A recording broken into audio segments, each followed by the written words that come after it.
Welcome to The Third Chair, a show about real people, real stories, real life.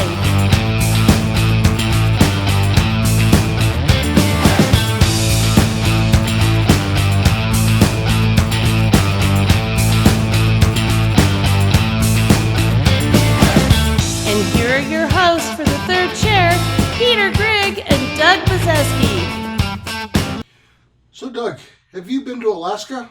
Yes. Did you spend any time inland to look at the scenery? We went to Denali National Park. Oh, that's right. That must have been pretty cool. We heard a grizzly. Yeah, wow, a grizzly. Yeah, we saw one in Yellowstone. Well, anyways, we're going to learn about a whole bunch about Alaska with our next guest.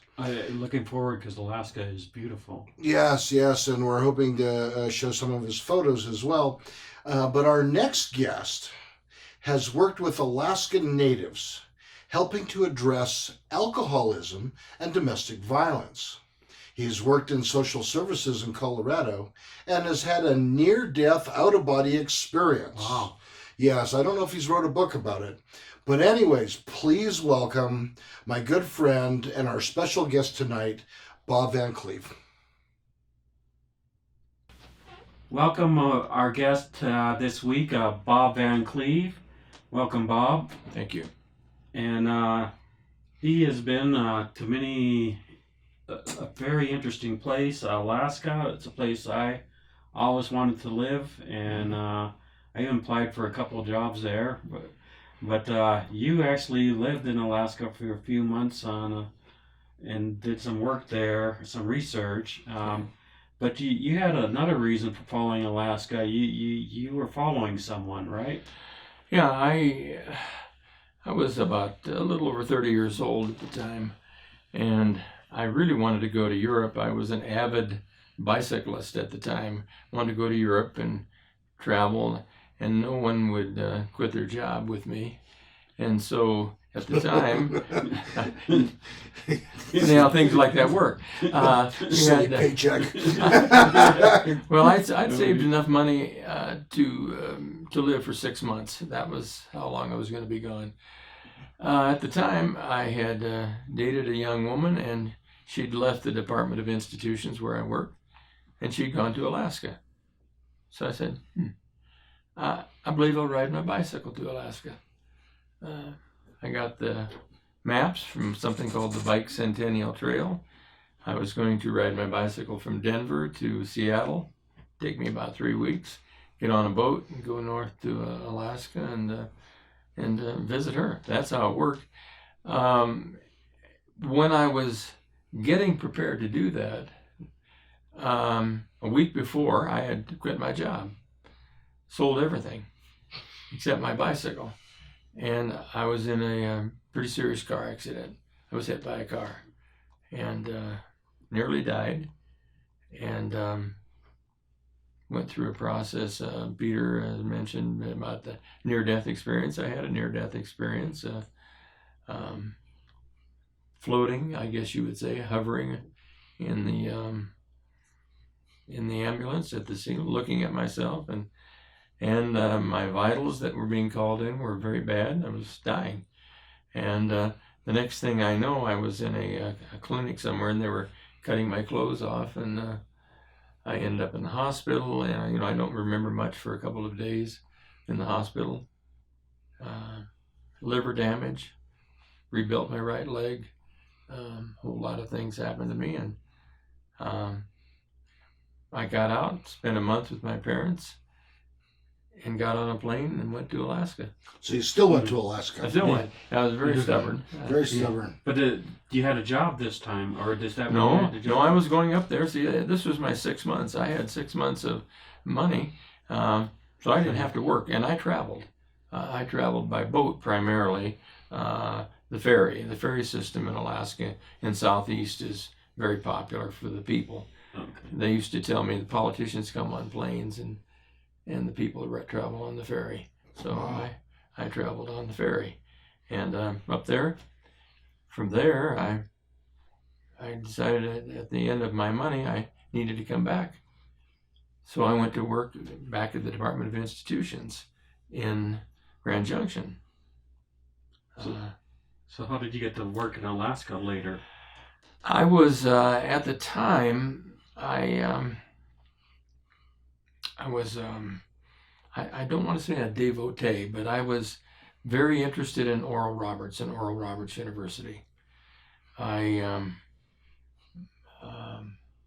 corresponded with them, and I had left my job. I was teaching at a small college in Glenwood Springs, and I had decided that I'm going to sell everything again. And by then I had a little truck, so I'm going to drive my truck to Alaska. I didn't have a job. The day that I was clearing out my home, phone rang and got a call from Oral Roberts University. And they said, we'd like to invite you to our graduate school of evangelization. So it's like a divinity degree. Yep. Yeah. And I thought, that's what I wanted. But then I said, no, I made a decision. I'm going to Alaska. And You're going to make the Alaska. I'm going to go to Alaska. And of course, at the time, my now wife was a woman I was dating, was in Denver. So I called her and said, hey, I'm going to Alaska. You want to drive up there with me? Or you want to drive your car up there? You slick romantic. Yeah, that's, yeah, everybody thinks of Alaska as a honeymoon place. Nobody thinks of Hawaii or anything like that. No. Alaska was... I made a lot of excuses with Oral Roberts. They said, we'd like you to come this fall. I said, I can't. And then I said, well, I understand it's very expensive to go to Oral Roberts University. And they said, if you want to come... Not as expensive as Alaska. And they said, if you want to come, somebody will pay for it. And I thought, I have no more excuses. And I got in my truck. My wife got in her Subaru. And we drove. We drove through Montana, into Canada, went to British Columbia, Prince Rupert, British Columbia. That's where my mother was born. Really? Yeah. Yeah. Yeah, just so people know, Oral Roberts University is in Oklahoma. So when you got with Bruna, your wife, you were not driving to Oral Roberts in Oklahoma. You were driving to Alaska. We rode to Alaska. And I recommend it, to be honest with you. I recommend driving it because then you realize you've gone somewhere. You've gone a long way away. We put our cars on the ferry at Prince Rupert, north to Sitka. They stop at most of the villages: Ketchikan, Petersburg, Wrangell, Sitka. Sitka's where we departed. Got off the boat. I didn't have a job. She did at the time. She'd called ahead, and they'd known her from before, and I didn't have a job. So she was better planning at that. Was that one of the reasons why you married her? No, actually, I found the job for her. Oh. So I was calling, and I was offered a job in early childhood development. I don't know very much about early childhood development, but it's my wife's expertise. And at the time, not a lot of people there weren't a lot of degrees. There were educated people, very bright people, but not a lot of formal education, and so they were looking for degrees. I went up there without a job, walked into an alcohol program, and they... And this was not because you were drinking heavily at the time. No, you were looking for work, is that correct? Yeah, I had worked with alcoholics for years, drug addicts, and I walked into the local alcohol agent, and they had a job. I mean, the Southeast Regional Training Program. I didn't know what that was, but, I needed a job. So, wow, I didn't realize you had so much in common with Mother Teresa. I mean, like you both sold all your possessions twice and headed off on your mission into the middle of nowhere. Yes. Yeah, I mean, she went to India, you went to Alaska. Yeah, that was her. So, I think Bob was smarter. He went to Alaska. Yeah, no, that would be a tough drive to India. Well, there's such a thing as planes, Bob. Yeah, I understand. So, what was your mission in this job? What was what were you trying to do? I had to act. I read the grant application that this agency had. The oil had come in to the North Slope, and so Alaska was wealthy at the time, and so they had money. And they had at the time, and I don't know if it's true now, they have a lot of problems with drinking among the native people. Still a big problem. Yeah, real problem. Yeah. So they asked me to develop a training program for the native people to help them understand the effects of alcohol. So very briefly, they said, we'd like you to write a curriculum, the history of alcohol in Alaska, the physiology of alcohol, and then a little bit of how you deal with people who have that problem. So I did that. But in the process of doing that, the person who employed me sent me into the bush with the native people. And that's where we're going to find out what happened to you in the bush after these messages.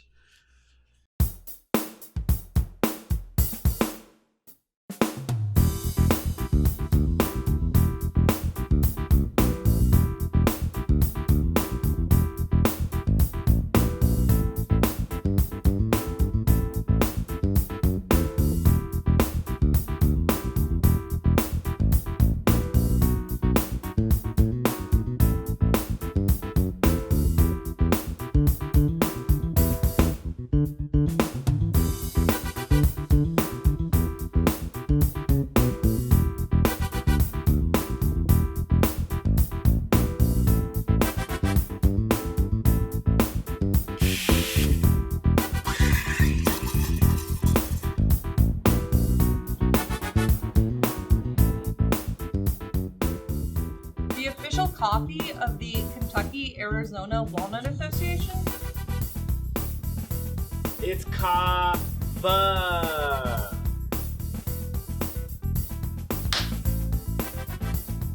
The national coffee of Kawasaki, Japan? It's kava. Hiya! Is it the secret elixir of the surfers in Hawaii? Or is it the secret island recipe of Kona, Koala, Kauai, or Cola? It's kava.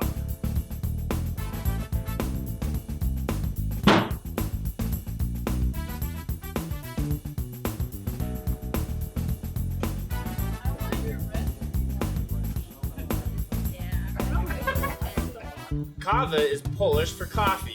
And here at Kava Coffee, we focus on serving a delicious, high-quality cup of coffee in a space where love, coffee, and people mix into the perfect blend.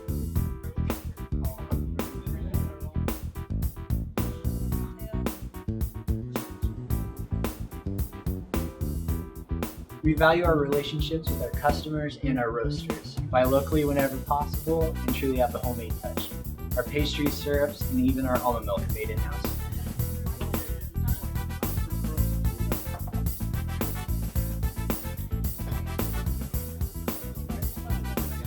So come on in, relax, get some work done.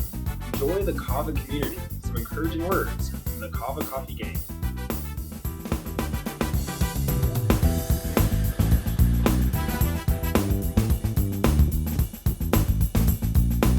Kava Coffee. Be awake.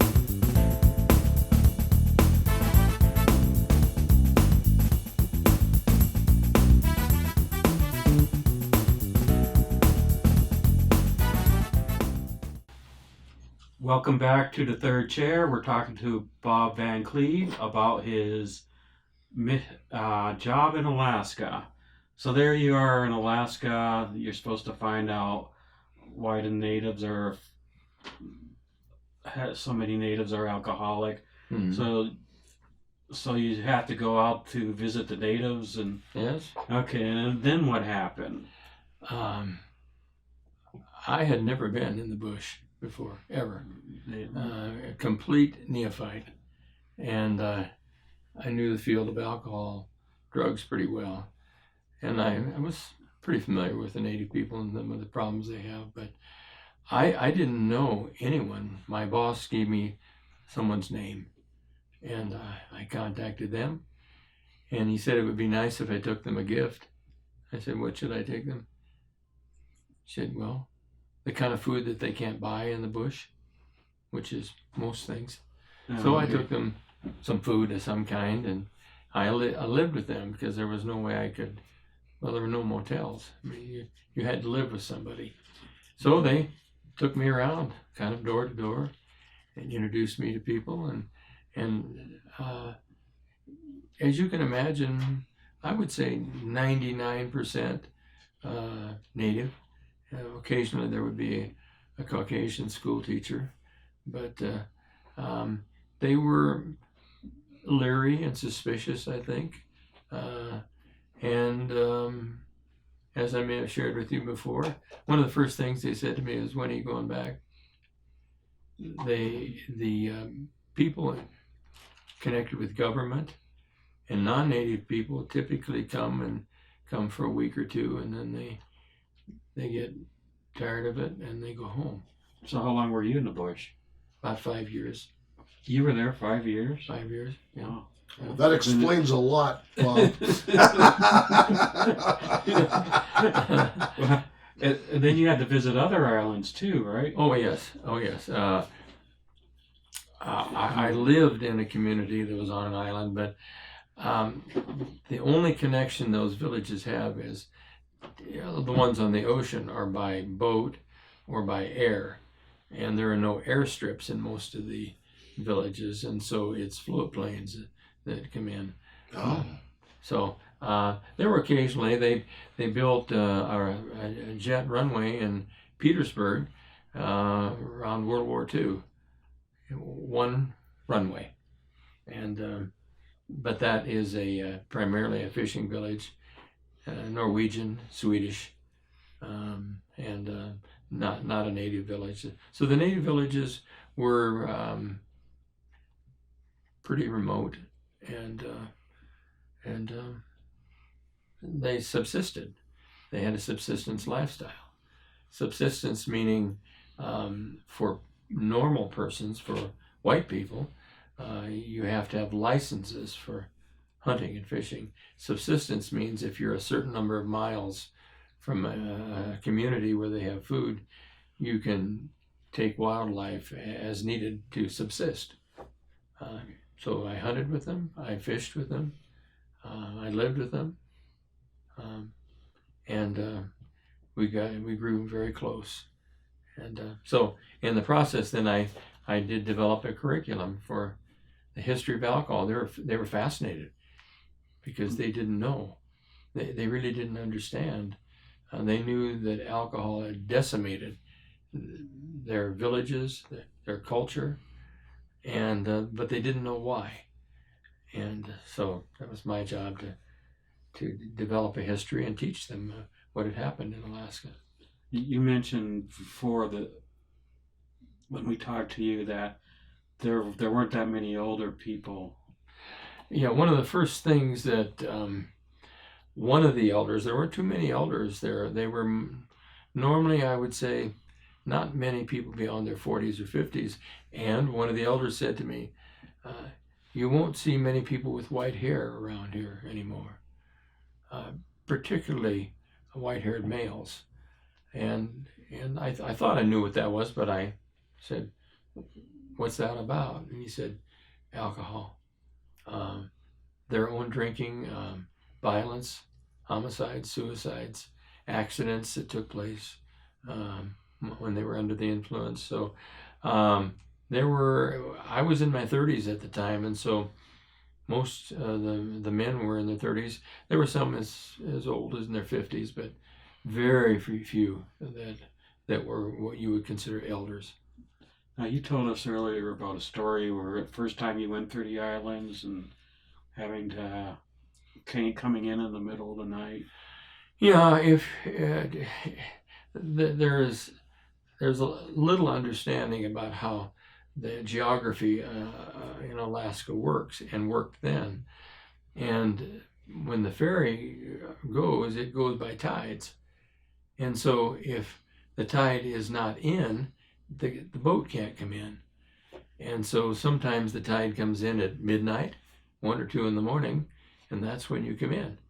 And that's the first time I went out. I went to a village called Huna, spent the day there and talked with a woman and got on the ferry. And I knew it was coming in at midnight, but I didn't know that the ferry terminal was 6 miles from town. No taxis, no telephones, no roads. And I was able to get a ride in with one. Oh, you didn't have to do a midnight hike? No, I didn't know what I was going to do. Frankly, I was pretty alarmed when I realized that the ferry terminal was 6 miles from town. And between the community and the ferry terminal was their garbage dump, and that's where the brown bear feed at night. So I was going to have to walk by the garbage dump, and I thought, oh my God. Of course, you were carrying your high-powered rifle just in case, right? No, he was carrying his Bible. He's gonna wait for that. Peter, my boss did say to me, "Are you going to take a gun?" And I laughed. I said, "No, I'm not going to take a gun. What do I need a gun for?" the big brown bears. I get there and I said, "Oh my God!" Yeah. So I caught a ride with a young woman, was a reporter for the Juneau Empire, I believe it's a paper, and she was there to visit somebody in Angoon. That was the village I was coming into, and so she knew a young man who had a car. Now that I say that loosely because people spent money on their boats up there, not on their cars. Mm. Well, there's more water than there is, and there are really no lives. roads. Yeah. And when you're in a village, you come to the end of the village, and that's the end of the road. So it's not like you're driving to another town. There's none of that. The bush is, you're there. And so I got a ride into town. Would you like me to, I can tell you a little bit about that. Yes, I was very interesting. I was given an envelope by the woman in the previous community, and she had said, "Have you ever been to an Indian party?" I said, "No, never have." She said, "Oh, you'd really like it. A lot of love there at those Indian parties." I said, okay, sometime I'll go. And then she said, "Oh, by the way, when you go, here I have something I want you to give a woman named Dorothy White." A white envelope. I stuck it in my coat. And I was going to give it to her the next day, because the next day I think was going to be a Saturday. So I went. I was sitting in the car after the young man and the young woman got out. They went into this very large building at the end of the community, and I saw lights on. I looked at my watch. By then it was 3:30 in the morning. I thought, what are the lights on in there? And no other lights on in town. I had no idea where I was going to stay. And so I saw them go in the door, and I sat in the car for a while. I thought, I have to do something. So I walked up, I looked, and I could see a large number of elderly people seated in chairs facing the windows. And I thought, 3:30, 4 o'clock in the morning, what are all these people doing sitting there sort of looking at the door? And boy, I hesitated for a time. I didn't want to go. Was there anything on the table? I hesitated to go in. I didn't want to, because I knew I was out of place. And no other white people there. So after our break, we're going to see what happens when Bob opens the door. Yes.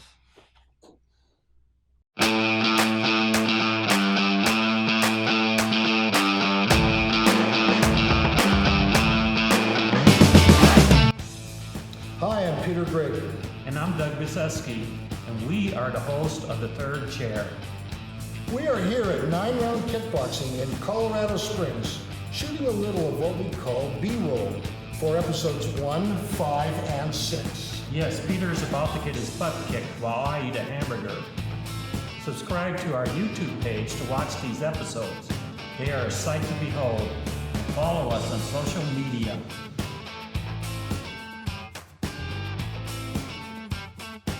We are always looking for guests with a great story. And that would be everybody, because we all have a story. If you want to be a guest, send us an email. And then get yourself down here to 9 Round Kickboxing while you're at it. Yes, guys, if you're interested in getting fit without getting hit just just like Mike Jack, head over to 9round.com, find one of our 3 locations that's closest to you, and book that free intro workout. We look forward to kicking it with you.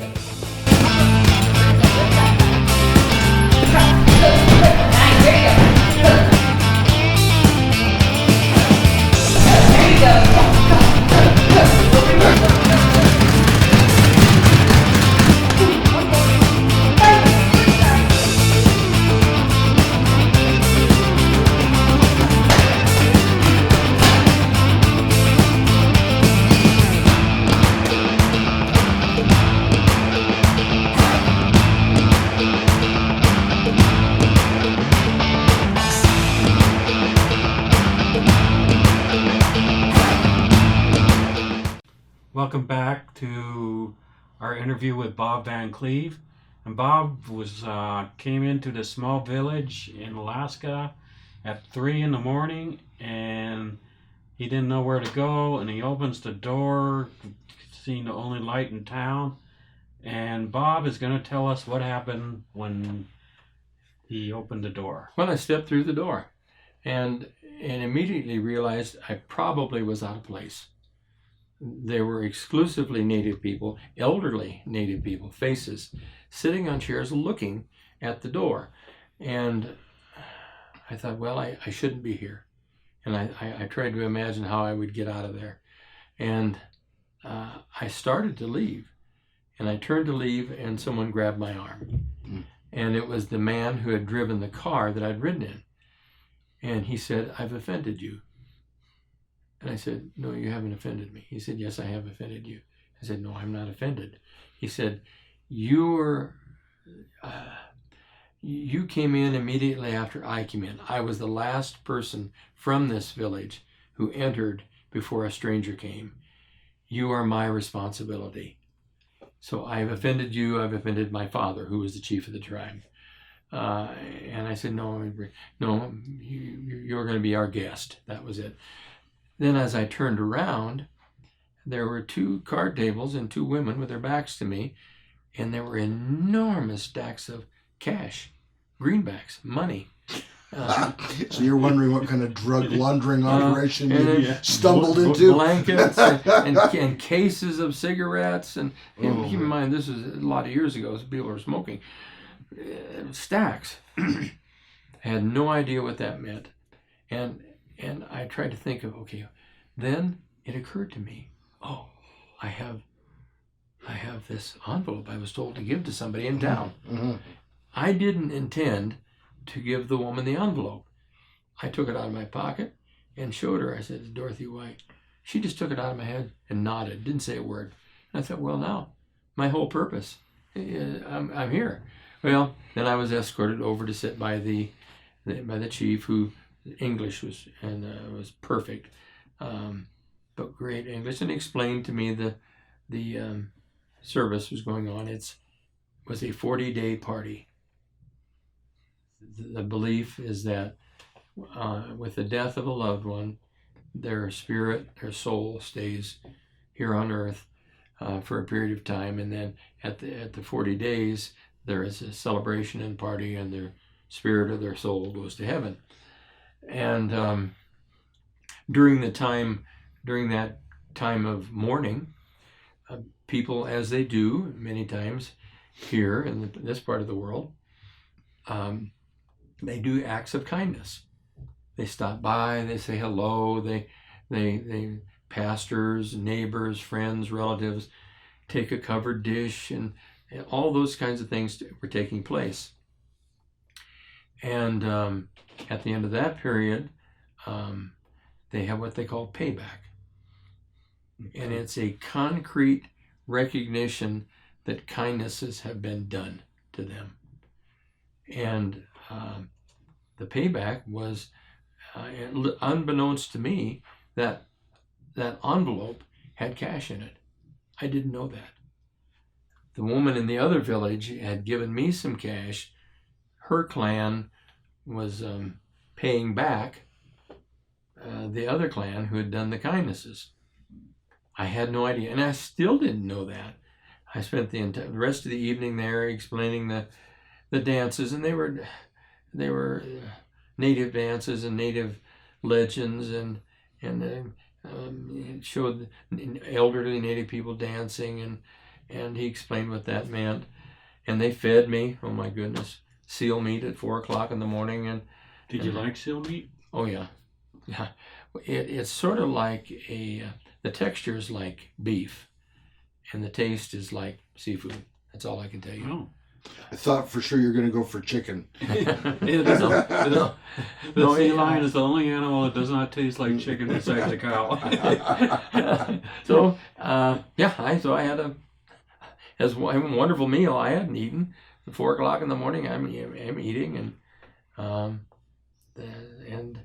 it concluded. That's how it concluded.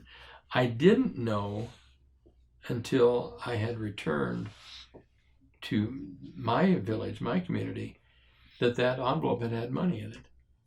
Oh wow! And I, as I look back, I assume it could have been a test of some kind, because my boss knew. As soon as I came in the door, from returning from the village, he said, "Word's already got out. The Southeast Telegraph has already passed the word that I guess you could be trusted." I wasn't certain what the message was, but and he said, "What are you talking about?" And there was money in the envelope, and I didn't know it. So did Mary ever see the money, or it was just given to the? Well, I assume that was one of the ladies sitting there. I don't know, but they knew exactly what it was, and I don't recall the woman's name who sent the money. But oh yes, yeah, they nod, and they don't often speak. Certainly, when you're a stranger, they nod, and they go, "Mm-hmm." So I handed the envelope. They nodded, and "Mm-hmm." That was it. And Wow. But Matthew Fred was the chief of the tribe, and he explained what the entire event was that night. And then when it was payback time, I believe the leader of the family stood up and named names. Pastor this or pastor that, or our neighbor he did this, he did, but they know, they keep track of everything. They did this and they did that, this kindness, and they gave him some money.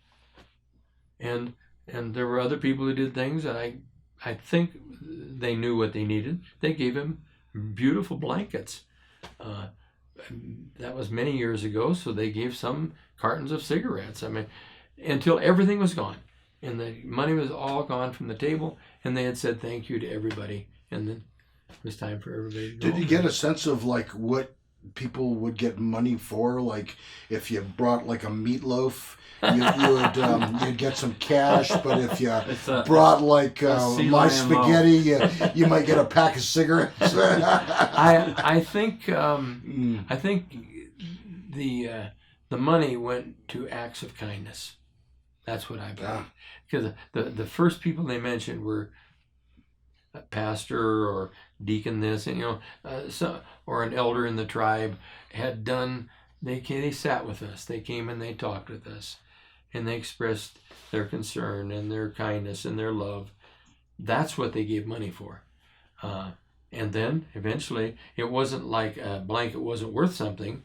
It was for some other. They seemed to know who needed a blanket and who needed the money. Sure. I mean, and they knew that. Cigarettes. Well, yeah, and maybe the people that didn't help out got the cigarettes. I don't know. Well, it depends how desperately they wanted to smoke. Well, it wasn't that long ago. The U.S. the U.S. Surgeon General said smoking was good for you. That was like the late 1960s. I was going to say this was over 40 years ago. So smoking was prevalent everywhere, and in the villages as well. Drinking was not, though I know it took place. So it was the drinking that took place because the villages were dry, and so it had to be bootleg. Was there ever like a moonshine kind of business? I mean, bootleg, I'm assuming in terms of people shipping in pre-made bottles of commercial booze. Was there like the equivalent of Kentucky, Tennessee, moonshine? There are no secrets in the villages. And so there was such a strong negative response to drinking and the problems that it caused that they would have confronted someone. And they would know. You don't hide in the village when something's going on. Because I was in the homes when you'd see a bootleg plane coming in. I didn't know it was a bootleg plane. They said to me, that's the bootleg plane. 1 or 2 cars would go down to the dock, plane lands, they put a bunch of boxes into the trunk of the car, they take off, and the next time you see that family is 2-3 weeks later. Man, woman, and child are drunk, and they drink till it's all gone. That's it. That was bootleg, and so it was a. I didn't see the moonshine problem. Never heard of it, as a matter of fact. Did have a white guy in Juneau approach me about it, but that was no native people ever mentioned moonshine. Yeah, I'm not surprised. Yeah, that it was bootlegged. That's pretty common. Yeah. So and it wasn't legal in the villages.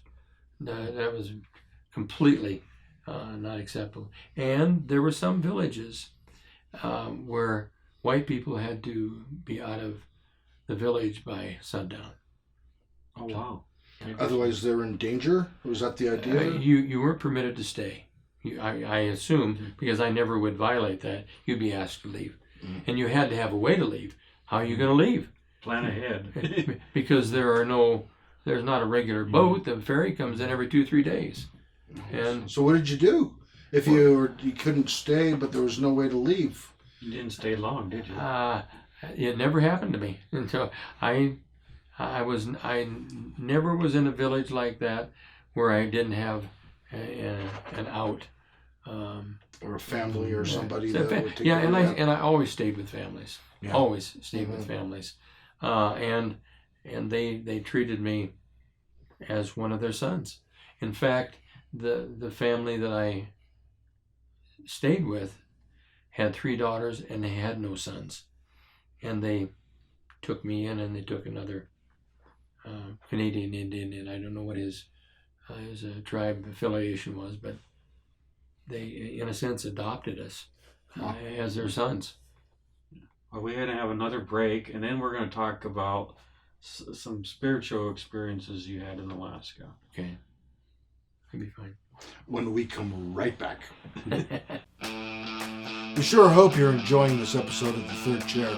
Would you like to be a sponsor for The Third Chair? We would love to have you join us to keep the show going and also help your business. Send us an email about your product or company and let's talk. And follow us on social media. Now back to The Third Chair. Yes. So Bob, tell us about your spiritual experiences in Alaska and how they view it differently than how we view it here. I learned what I believe what a frontier is. I've heard that term many times. Space, the final frontier. Yeah, the frontier. And what the people in Alaska would say is people in the lower 48, that's where we live now, drift from east to west, then they drift north to Alaska, and that's where they stop. So you have some of the finest people that I ever have known in my life, and then you have a pretty rough element of people as well. That's what the frontier is, and you learn to coexist. And those who don't learn typically come back south. And so if you're Caucasian and you either have work or you're connected with the native people, then you're typically going to stay. So I went up there with a different feeling about, I went up there with kind of a fantasy of what Alaska would be like, and much of it is true. But the experience I had was the land and the weather are so overpowering. It's not as if you can have a very tough 4-wheel drive and there are no roads. And when the weather is unforgiving, the native people evaluate you when you're new if you aren't respectful of their culture, and if you're not respectful of nature. And so there was a man who worked with me who was, in their opinion, pretty disrespectful of the weather. He fished when there were small craft advisories out. They would say, don't do that. And then when it came time for him to schedule a meeting, they were just too busy. And it wasn't because they necessarily were too busy. Why would we listen to someone who made judgments that we think are in contradiction to our culture and our respect for nature? And it's not as if they were unfriendly. They were incredibly gracious. But when you become part of the flow of the land and the weather and their culture, if they had some cultural event going on, that always took precedent. And I came to embrace that. I didn't just accept it, I embraced it. I thought they were incredibly respectful of one another, and they were respectful of the land and the elements, the weather. So that's how I got involved with them, and spent years with them. Traveled with them. I traveled with an elder who was a shaman. And what's a shaman? Well, I want to say it's not a medicine man, but it's a holy man. A holy man. A holy man. I was not considered a shaman. Teacher is what they called me. That was an honored position, to teacher. And so I traveled with this shaman because he was so elderly, he wasn't really able to travel on his own. But he went from village to village, and he told native legends. Wow. They would have enormous gatherings in the ANS Hall, Alaska Native Brotherhood, Alaska Native Sisterhood. The entire community would be invited. A.P. Johnson, Andrew Peter Johnson, would get up in front and tell long stories of legends of the native people and how they had come to be the way they were. And it was fascinating. It was wonderful. And I got to travel with him. And that was neat. It was neat. And I would typically coordinate that with classes if they had classes. And it wasn't as if it was classes for teachers or EMTs. Anybody, when you announce that you're having a class, anybody can come. And That's they did. Pretty nice. And they did. And so I didn't know who was going to come. Didn't know how many. But typically, the elders in the village would come, at least the first time or two, to see if what I had to say was worth listening to. Stood in the back of the room, made no sound except to nod their head occasionally, and then we would have meetings at night. I suppose some people might call it AA meetings. It wasn't an AA meeting. We had a meeting, and we would talk. And in their culture, when you have something to say, you stand. You don't ooh, ooh, ooh, ooh, and raise your hand. You stand respectfully, silently. And when the person ahead of you is done speaking, they sit down, and then it's your turn.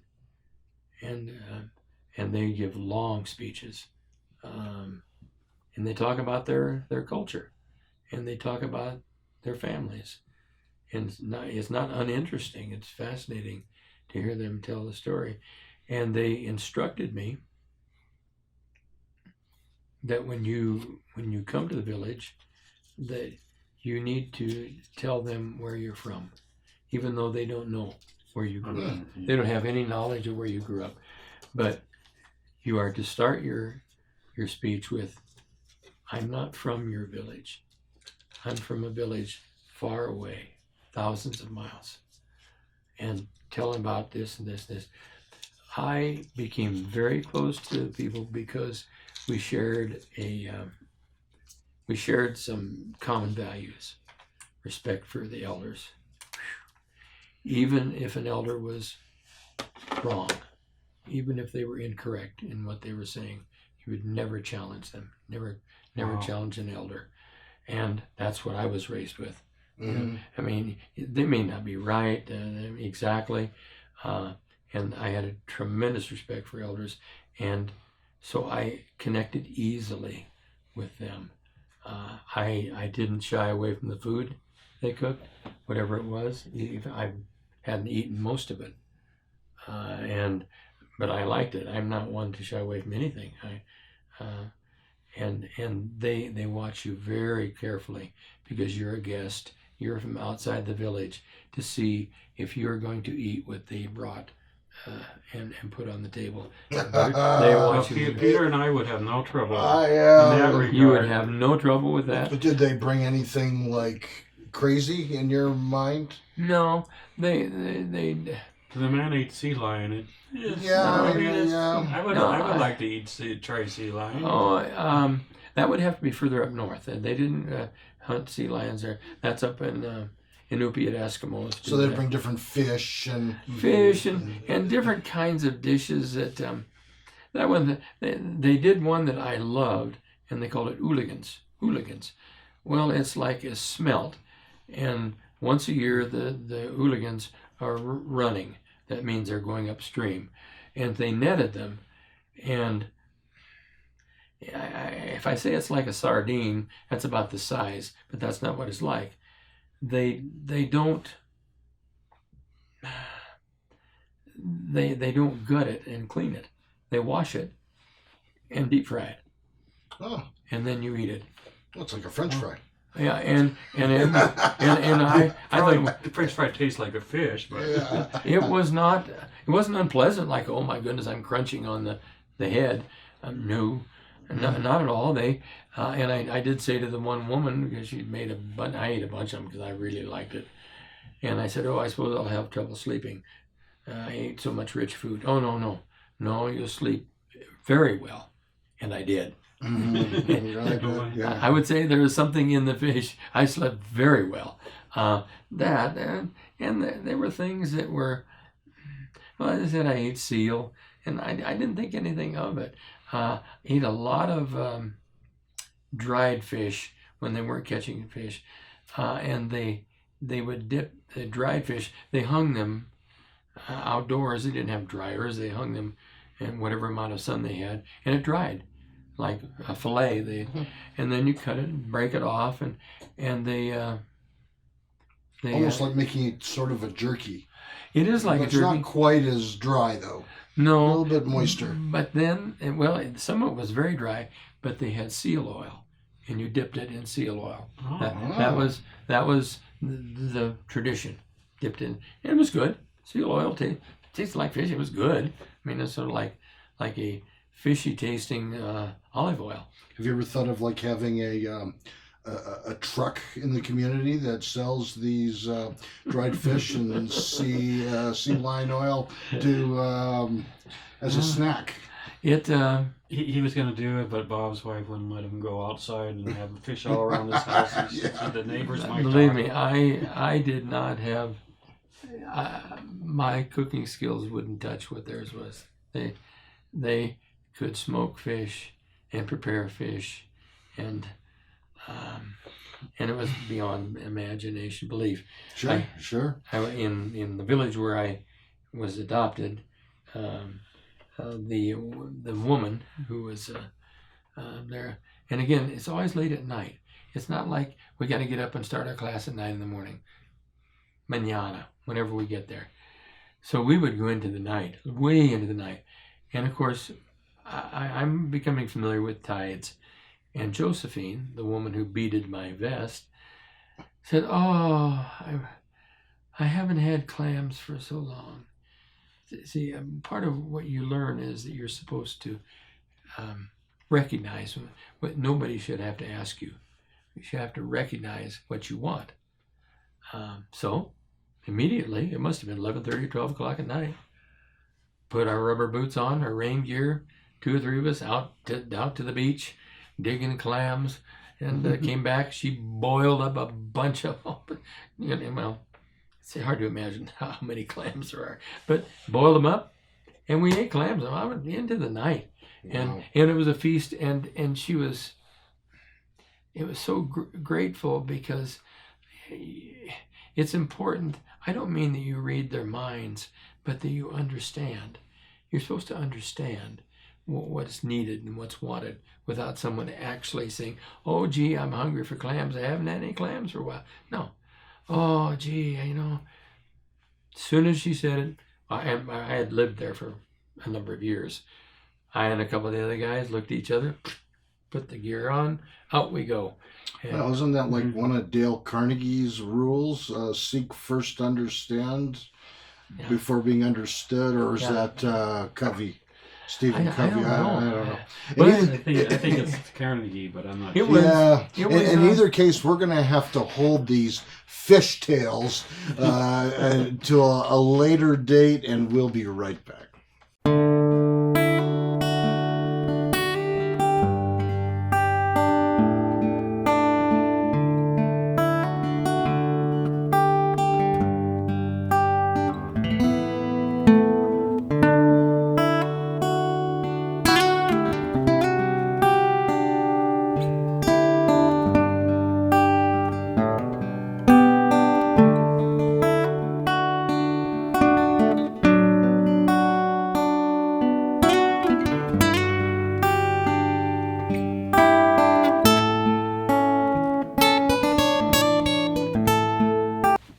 Welcome back to the third chair with our special guest, Bob VanCleave. Bob, thank you. You've been sharing stories of the bush in Alaska, and that it can be very difficult because there's so much context and subtlety in the culture. So thank you for sharing those thoughts. We're going to change direction here for a few minutes, and that is we're going to talk about the idea of laughter. Okay. Laughter, because... here, I got a blurb that I found, I don't know where online. Laughter lowers the blood pressure, reduces pain, relaxes our muscles, enhances our mental health, improves our mood, and helps reduce tension. Do you think whoever wrote that was on target? I guess so. Yeah. Okay. All right, so you took the bait. What do you do, like, right now, to have a good belly whop laugh? I think... besides hanging out with us here on the set. I think laughter for me, is always spontaneous. If I were to go to a comedy club, and I have, sometimes it's pretty amusing. Sometimes it's not very funny. The thing, I thought about this in anticipation of talking to you about this. What I have been laughing about recently are television commercials. I break out in laughter when I hear one company after another talking about you're not getting all your benefits on Medicare. And what I'm not sad about that. I hope people do that. But then they say, and the call and the benefits evaluation is free. And I thought, I have a cell phone. Of course it's free. And the evaluation is a come on. I mean, and so I laugh. And then the other one are these, I'm seeing a lot of now, extended warranties on cars. And you see them constantly. And they're expensive. Yes, Car Shield. Shield. Yes, and athletes get tired and they wear out. And your car will too. And I laugh. I laugh out loud at that. I think that what I've seen, and I don't know if it's connected, Peter, with the pandemic, but the commercials I see they operate on fear. are fearful of this and fearful of that might happen and this might happen. And also inadequacy. Yes. You're just not adequate unless Yes, that's you right. look like this and Yes, you yes. have this makeup on. Oh, and yeah. So anyway, I am going to digress. The native people really laughed a lot. And when they first joked with me, I was humiliated. I was asked to. You mind if I digress? I'm going to get. Yeah. Very quickly though. Very quickly. Okay. So we're having a big speech, and I had been calling someone in the community. I looked like my uncle. Looked like my biological uncle. Because I come from a family that has dark skin and dark hair. Mm-hmm. And I called him uncle. He said, "You can call me uncle." Came to the big dinner. Everybody giving a speech. He was the last person to stand, and he gave a long speech, and he said, "Someone has been calling me uncle since the last week or so." And then he told the story of the Tlingit uncle. Your parents don't necessarily discipline you. Your uncle does, or your aunt. You must always obey. You must never disobey uncle. Wow. Woo! And I said, I knew what that was, and I could feel myself being set up. He said, "I'd like him to stand now." My face is red. I got tomato. And he said, "I'd like to, you must never disobey uncle." I said, "Oh." So he said, "I'd like him to sing a song." 500-600 native faces in that, and I could tell the murmuring a little bit. And I thought, oh my God. And he said, "Let me see. I'd like him to sing, 'Let Me Call You Sweetheart.'" Well, I know the lyrics to a lot of songs. I thought, okay, I think I can give you the last verse of that. I sang it. I was so embarrassed. And everybody laughed. And then I went into the woman's office the next day, and I said, "Oh, I was so embarrassed." And he was there, the guy I'd been calling uncle. And I said, "Oh, I hope you never." "No, uncle only tests you once." And then the woman said, "When the native people laugh with you, they're not laughing at you. They love you." And nice. That's a very good cross-cultural experience that you had. Yeah. So we are going to wrap up this episode. We're going to have you come back next week to talk about more something stories. other than Alaska, maybe. Well, there'll probably be a touch of Alaska here and there. We haven't talked about his near-death experiences or some of the other exciting stuff he's done. So we will see you all next week when we'll be back with Bob VanCleave. And in the meantime, we'd like you to like, subscribe, and share the Third Chair podcast. Now, I learned something new. This is how dumb I am. When you share on YouTube, it's going to take you to a place where you share it with your social media or you share it with your email contacts. Just saying. Share it. We'd love to spread the joy, and we'll see you all next week. This has been the Third Chair.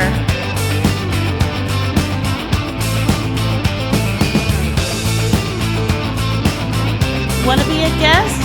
Want to sponsor our show? Send us an email. Please subscribe to our channel and follow us on social media.